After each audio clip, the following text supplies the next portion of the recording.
আৰু এটা কথা, এই এছাৰৰ জৰিয়তে যিটো ভোটাৰ তালিকাৰ পুনৰীক্ষণ আজি আমচুৱে দাবী কৰিছে যে আমচুৰ কথাটো কেলে লাগে? আমচুৰ কথা কেলে লাগে? আজি ভোটৰ গণনাটো ক'ত হৈছে? যিখিনি মৃত্যুবৰণ কৰিছে সেইখিনি নাম কাটিবই লাগিব। ক'ৰবাত একেটা নামতে দুবাৰ হৈ আছে, সেইটো কাটিবই লাগিব। আৰু নতুনখিনি ভৰোৱা হৈছে। আপোনাৰ যিকোনো বিএলক আমাৰ তাত সোধকে যে কি হৈছে, যিখিনি মৃত ব্যক্তিৰ নাম আছে সেইখিনি কাটিছে। বহুত মৃত ব্যক্তিৰ নাম সোমাই আছে। আৰু তাৰ ফলত কি হয়, আমাৰ পাৰ্চেণ্টেজটো সদায় পলিং পাৰ্চেণ্টেজটো কমি যায়। বহুত মৃত ব্যক্তি আছে, বহুতৰ নাম ৩-৪বাৰ আছে এই আমচুৰ এৰিয়াবিলাকতে। সিহঁতৰ একেটা নামৰ আব্দুল আলী 10টা আছে, তো 9টাটো কাটিবই। সেইটোৱে কথা। আমাৰ এইফালে ইমান চিঞৰ বাখৰ হৈছে নাই হোৱা। ত' গোটেই সমস্যাটোতো সেইবিলাকতে, আমচুৰ এৰিয়াবিলাকতে।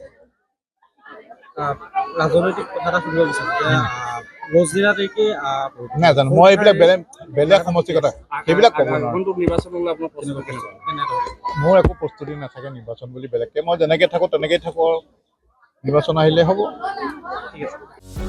যিকোনো খবৰৰ বাবে যোগাযোগ কৰক আমাৰ এই নম্বৰত 9181 307 2221।